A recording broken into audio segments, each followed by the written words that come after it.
नमस्कार दोस्तों, आप सबका स्वागत है आपके अपने YouTube चैनल पर। आज अपन बात करने जा रहे हैं यौगिक कंपाउंड की। देखिए, कंपाउंड का निर्माण दो या दो से अधिक परमाणु एक निश्चित अनुपात में मिलकर यौगिक का निर्माण करते हैं।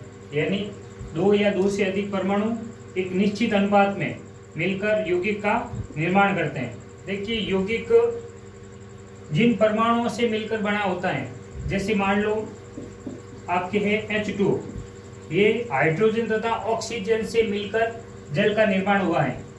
जब हाइड्रोजन गैस यह पॉप ध्वनि के साथ जलती है, जबकि ऑक्सीजन यह जलाने के अंदर सहायक है। फिर भी इन दोनों से मिलकर जिस यौगिक का निर्माण हुआ है H2O का, वह आग को बुझाने में सहायक है।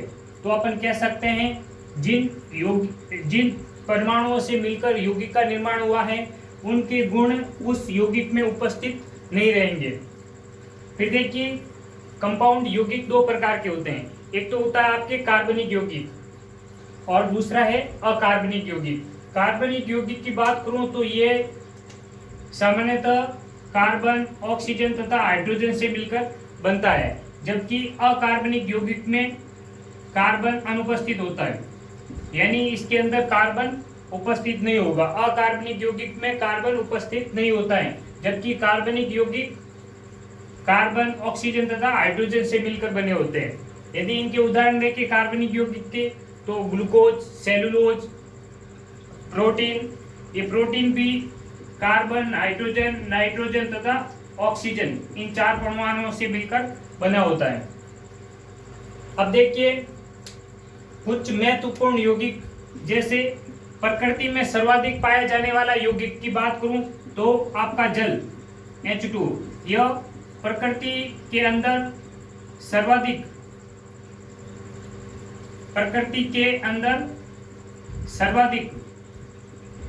पाया जाने वाला यौगिक है। जबकि यदि मैं कार्बनिक यौगिक की बात करूं, यानी वह कार्बनिक यौगिक जो प्रकृति के अंदर सर्वाधिक पाया जाता है, तो आपके सेलुलोज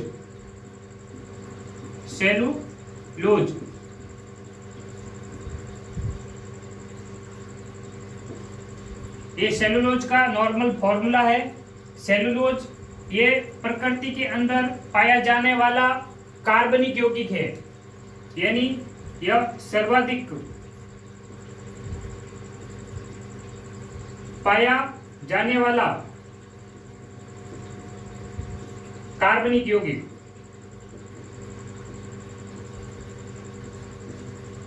यौगिक है। अब देखिए, यदि अपन मानव शरीर में बात करें तो मानव शरीर में भी सर्वाधिक पाया जाने वाला यौगिक या अकार्बनिक यौगिक कौन सा है? H2O है। यानी यह H2O मानव शरीर के अंदर भी सर्वाधिक मात्रा में पाया जाता है। यदि मैं इसकी मात्रा की बात करूं तो एक नवजात या 6 माह का बच्चा होता है, उसके अंदर 95% H2O जल पाया जाता है, जबकि एक वयस्क के अंदर जल की मात्रा 65% होती है। फिर अपन बात करें मानव के अंदर पाया जाने वाला अकार्बनिक यौगिक, यानी यह एक कार्बनिक यौगिक है। कैसा यौगिक है? कार्बनिक यौगिक NH2CONH2। इसको सर्वप्रथम लैब के अंदर संश्लेषित किया गया, यानी सर्वप्रथम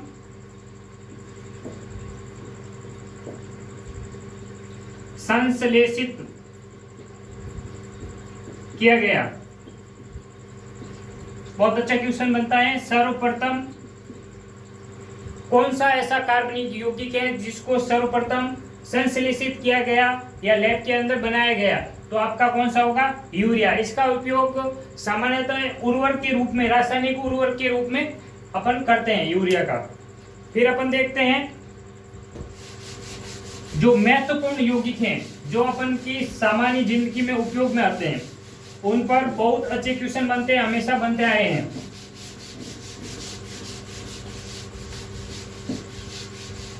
देखिए सर्वप्रथम मैं बात करूं कैल्शियम से बने यौगिकों की, तो देखिए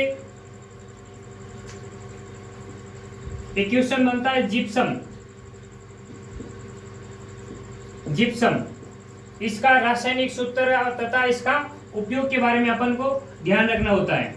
देखिए जिप्सम CaSO4 + 2H2, ये इसके साथ क्या है, क्रिस्टलीय जल है। ये तो हो गया आपका जिप्सम का फॉर्मूला, जिसे अपन बोलते हैं कैल्शियम सल्फेट। कैल्शियम सल्फेट इसका उपयोग सामान्यतः सीमेंट बनाने में करते हैं। फिर देखिए POP प्लास्टर ऑफ पेरिस, इसके फॉर्मूले की बात करूं तो CaSO4.12H2O, यानी इसके अंदर आधा जल का अणु होता है। POP कैल्शियम सल्फेट सेमीहाइड्रेट, इसका रासायनिक नाम है कैल्शियम सल्फेट। सेमी का मतलब होता है आधा। ये हो गया आपका POP। देखिए POP के उपयोग की बात करूं तो POP का उपयोग किया जाता है एक तो फायर प्रूफ यानी अग्निरोधी दीवार बनाने के अंदर, और इसका उपयोग किया जाता है जो हड्डी वगैरह टूट जाने पर चिकित्सा के अंदर इसका उपयोग प्लास्टर के रूप में किया जाता है। प्लास्टर करने के अंदर ये इसके दो महत्वपूर्ण उपयोग है, तथा इसका उपयोग मूर्ति आदि बनाने में भी किया जाता है, प्लास्टर ऑफ पेरिस का। फिर देखिए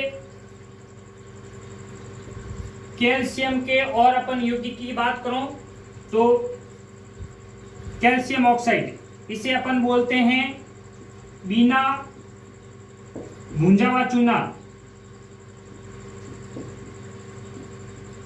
सीधा सीधा क्वेश्चन बनता है, बिना भुंजे हुए चूने का सूत्र है कैल्शियम ऑक्साइड। यदि भुंजे हुए चूने यानी भिगोए हुए चूने की बात करें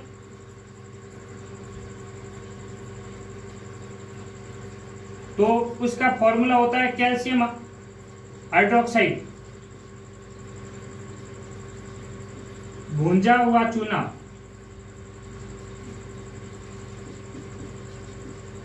और अपन इसके अंदर बात करें तो एक चूने का पत्र,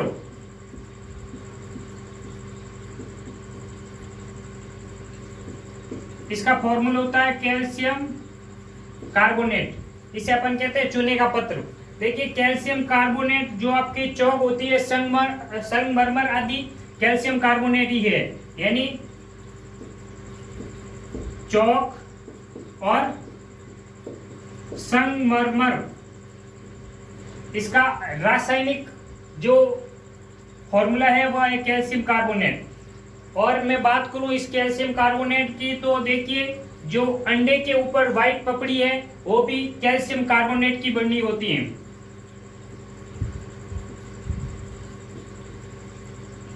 अंडे की पपड़ी कैल्शियम कार्बोनेट की बनी होती है। और घरों पर जो सफेदी करते हैं उसके बाद जो चमक होती है वो भी कैल्शियम कार्बोनेट के कारण आती है। यानी अपन जो घरों पर पुताई आदि करते हैं उसके बाद जो चमक होती है वह भी कैल्शियम कार्बोनेट के कारण होती है। फिर अपन बात करें सोडियम के यौगिकों की, तो देखिए सोडियम के यौगिक, ये तो हो गए कैल्शियम के यौगिक।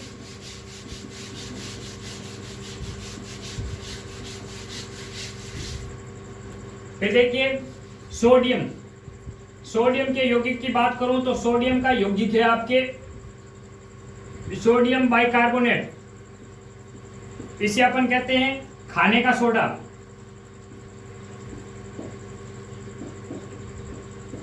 खाने का सोडा, सोडियम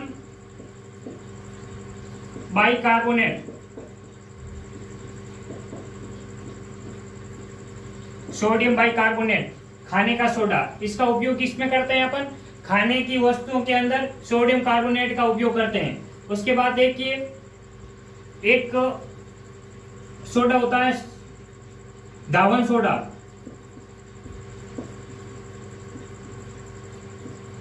धावन सोडे के फॉर्मूले की बात करूं तो इसका सूत्र होता है Na2CO3.10H2O, यानी इसके अंदर क्रिस्टलन जल के कितने अणु है? 10 अणु हैं।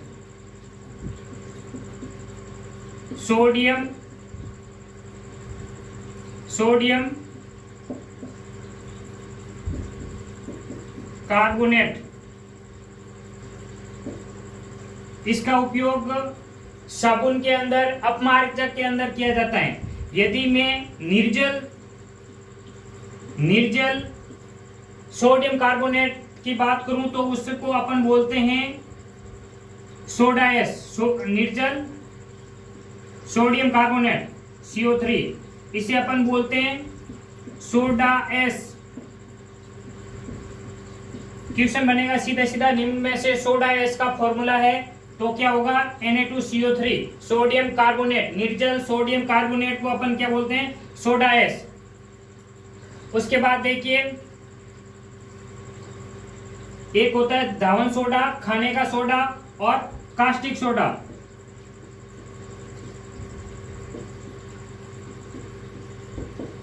उसका फॉर्मूला होता है NaOH, इसे अपन कहते हैं कास्टिक सोडा। फिर देखिए एक फॉर्मूला आता है NaCl, इससे अपन कहते हैं खाने का नमक, यानी जो आपका नमक है खाने का, उसका फॉर्मूला होता है NaCl। उसके बाद अपन बात करते हैं कुछ अन्य यौगिकों की।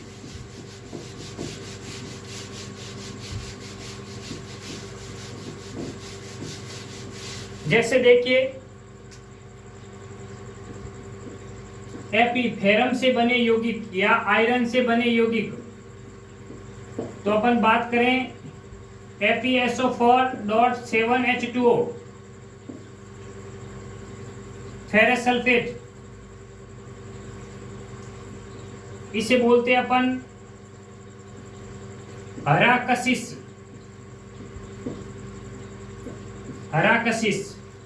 और एक होता है FeS, ferrous ammonium sulphate, FeSO4.NH4 का होल ट्वाइस SO4.6H2O, इसे अपन बोलते हैं मोहर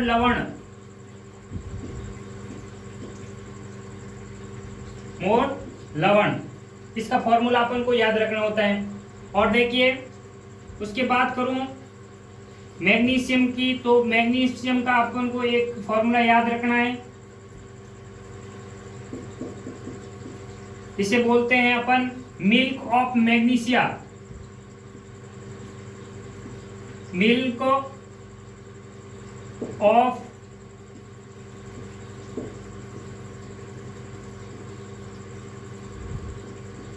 ऑफ मैग्नीशिया, इसका उपयोग अपन करते हैं एसिडिटी के अंदर।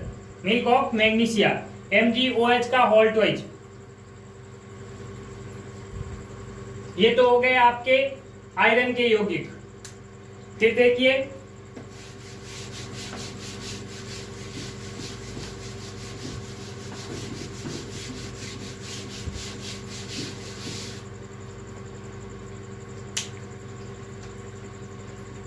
एक क्वेश्चन बनता है गंधक का अम्ल या रसायनों का राजा।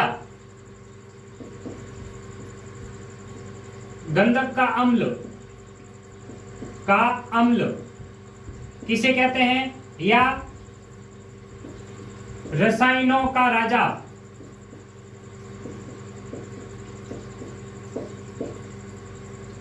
जिसे अपन बोलते हैं सल्फ्यूरिक एसिड, H2SO4।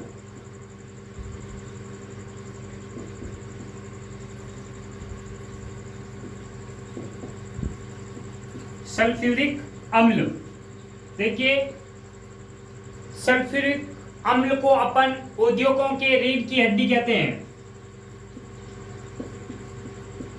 उद्योगों के रीढ़ की हड्डी।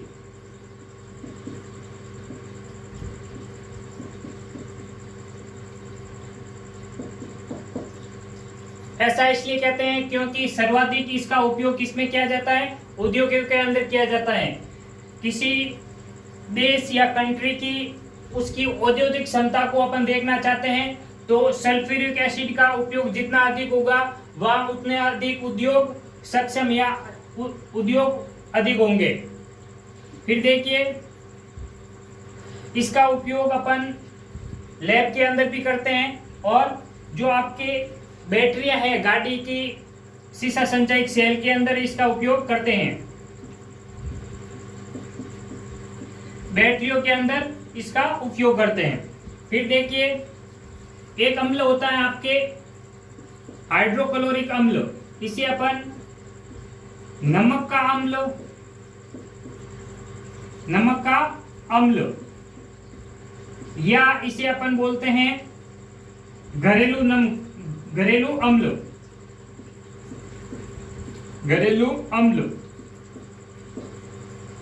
यह मानव के आमाशय में उपस्थित होता है। यानी HCl कहाँ उपस्थित है? आपका मानव का जो आमाशय है उसके अंदर HCl उपस्थित है।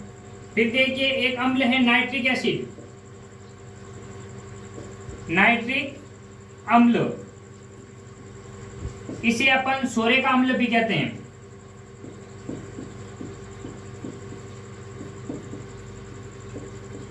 इसका उपयोग उर्वरक बनाने में भी अपन करते हैं। देखिए, यदि मैं सोरे की बात करूं तो प्राचीन रूप तो आपके अमोनियम नाइट्रेट, जबकि आधुनिक रूप है आपका पोटेशियम नाइट्रेट। सोरे का सूत्र हो गया अमोनियम नाइट्रेट जो कि प्राचीन रूप है, और आधुनिक रूप की बात करूं तो ये हो गया आपका पोटेशियम नाइट्रेट।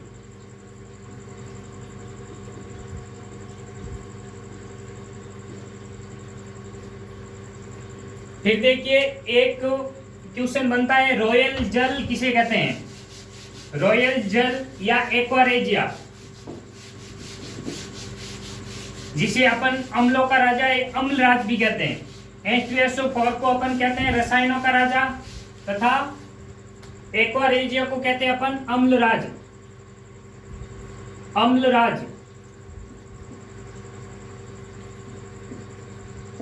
या रॉयल जल।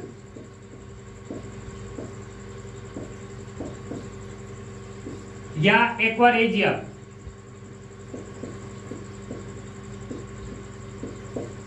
तो एक्वारेजिया का देखिए, आपको 3 भाग क्या लेना है? HCl लेना है, वो भी सांद्रो,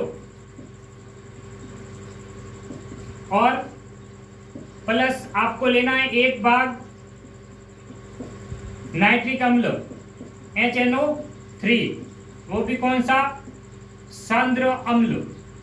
इस मिश्रण को अपन बोलते हैं एक्वारेजिया या रॉयल जल या अम्लराज। देखिए, जो आपकी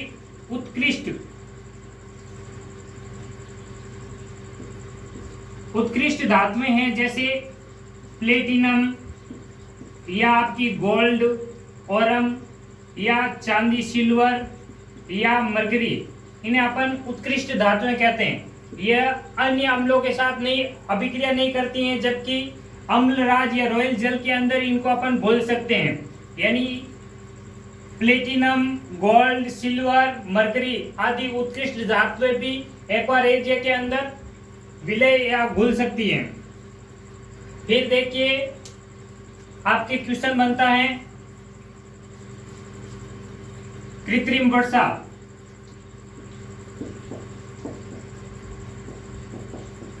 तो कृत्रिम वर्षा की बात करूं तो AgI सिल्वर आयोडाइड को अपन बोलते हैं कृत्रिम वर्षा। एक क्वेश्चन बनता है आपके शुष्क बर्फ। निम्न में से शुष्क बर्फ का सूत्र है। तो देखिए ठोस CO2 को अपन शुष्क बर्फ भी कहते हैं, ठोस CO2। ध्यान रखना आगे लिखा होना चाहिए ठोस CO2 कार्बन डाइऑक्साइड, जिसे अपन शुष्क बर्फ भी कहते हैं। फिर देखिए एक क्वेश्चन बनता है, निम्न में से चुनावी सही का फॉर्मूला है।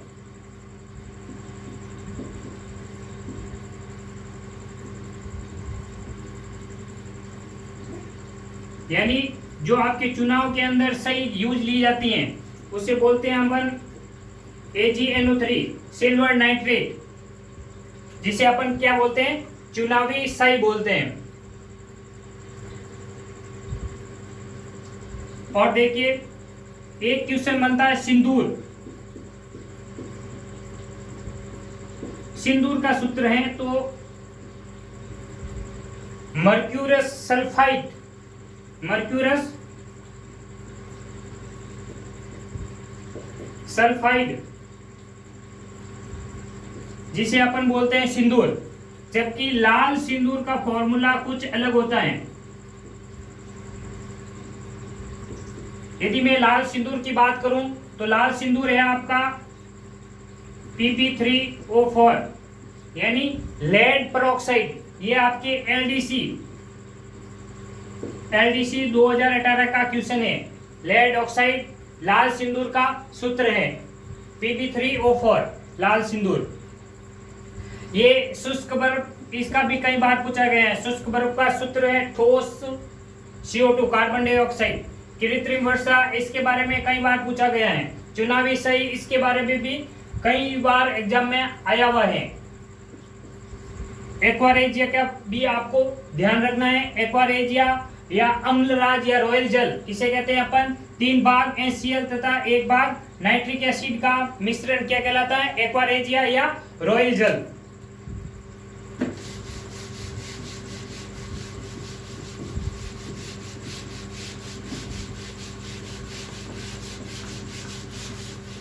देखिए एक क्वेश्चन बनता है एसीटोन, नेल पॉलिश रिमूवर का सूत्र है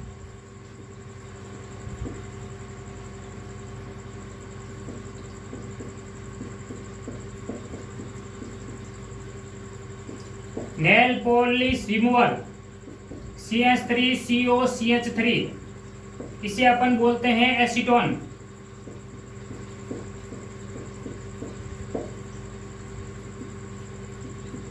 डाइमेथिल कीटोन, यानी नेल पॉलिश को रिमूव करने के लिए अपन किसका उपयोग करते हैं, एसीटोन का। और देखिए आपका ये तो हो गया एसीटोन। फिर देखिए एक क्वेश्चन बनता है भारी जल का सूत्र है D2O ड्यूटीरियम ऑक्साइड।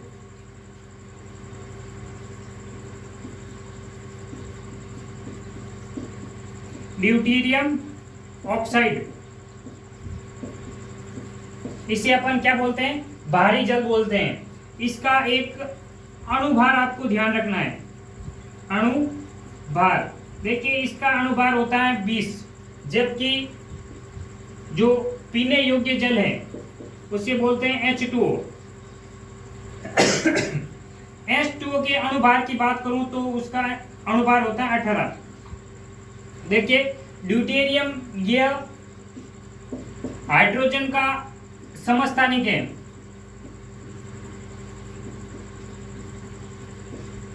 हाइड्रोजन के 3 समस्थानिक होते हैं। एक नंबर 1 प्रोटियम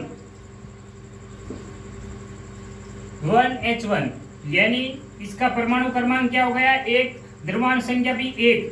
यदि परमाणु क्रमांक 1 तथा द्रव्यमान संख्या 2 हो तो उसे अपन बोलते हैं ड्यूटीरियम। इसी ड्यूटीरियम से अपना क्या बना है, ड्यूटीरियम ऑक्साइड या भारी जल। इसकी उपयोग की बात करूं तो ये परमाणु भट्टी के अंदर मंडप के रूप में उपयोग करते हैं। परमाणु भट्टियों के अंदर जो मंडप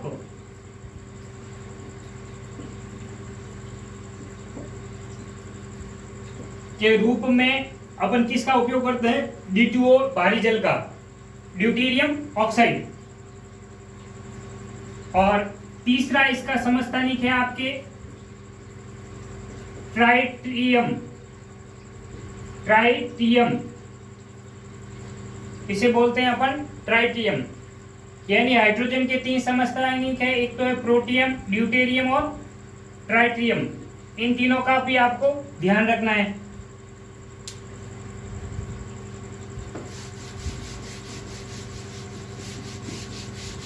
फिर देखिए कुछ क्वेश्चन गैसों पर बनते हैं।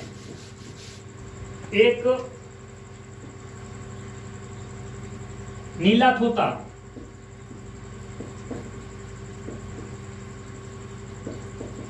नीला थोता का रासायनिक सूत्र है।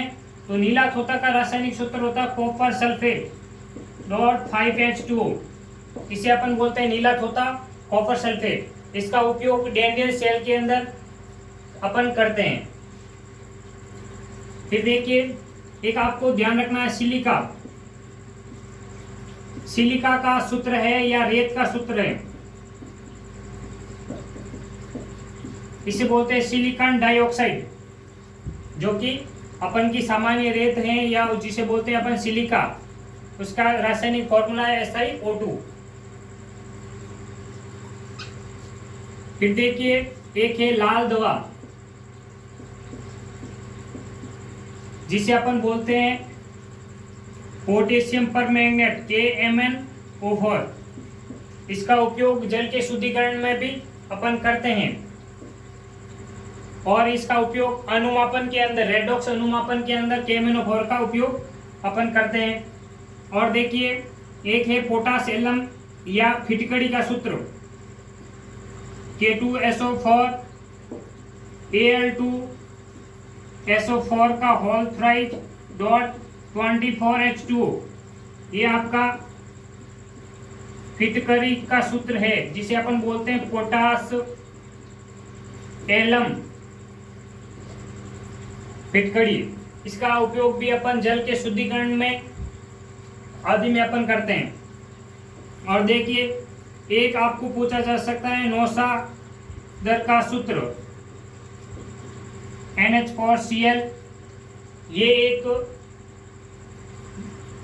नौसादार NH4 ammonium chloride.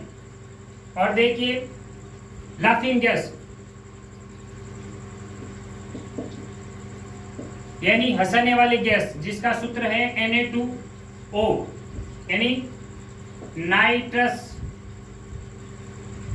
Nitrous oxide.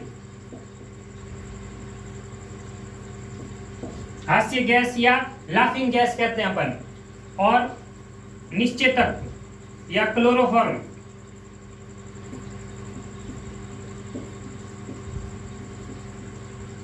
Chloroform का रासायनिक सूत्र है CHCl3 ट्राइक्लोरोमीथेन, जिसे अपन निश्चेतक कहते हैं।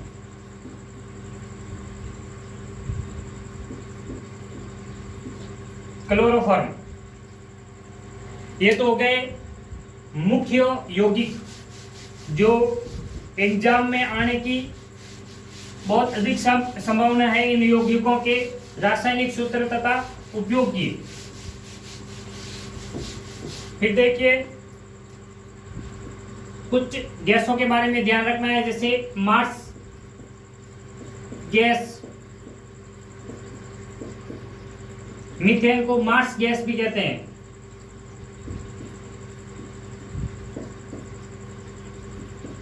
CH4। एक है आपके वाटर गैस,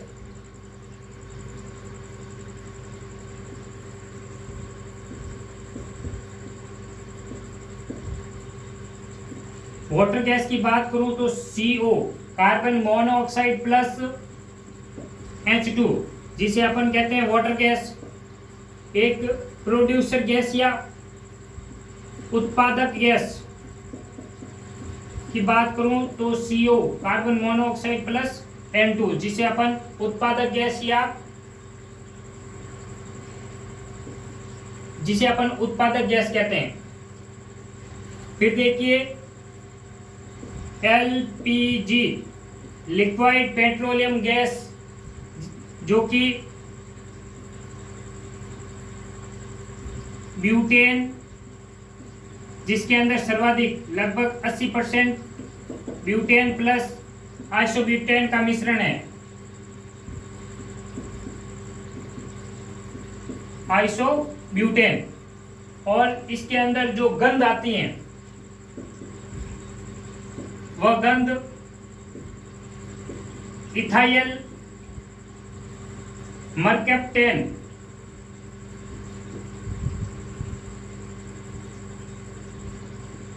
इथाइल मरकैप्टेन के कारण एलपीजी के अंदर गंध आती हैं।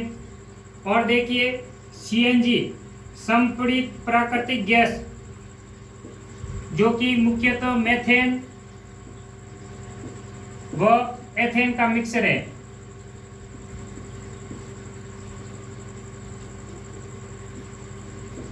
ये लगभग 95% क्या इसके अंदर मीथेन है। और देखिए ये तो हो गए आपके मुख्य गैसें, सीएनजी, एलपीजी, उत्पादक gas, producer gas, water gas, जिसे अपन बोलते हैं भाप अंगार गैस।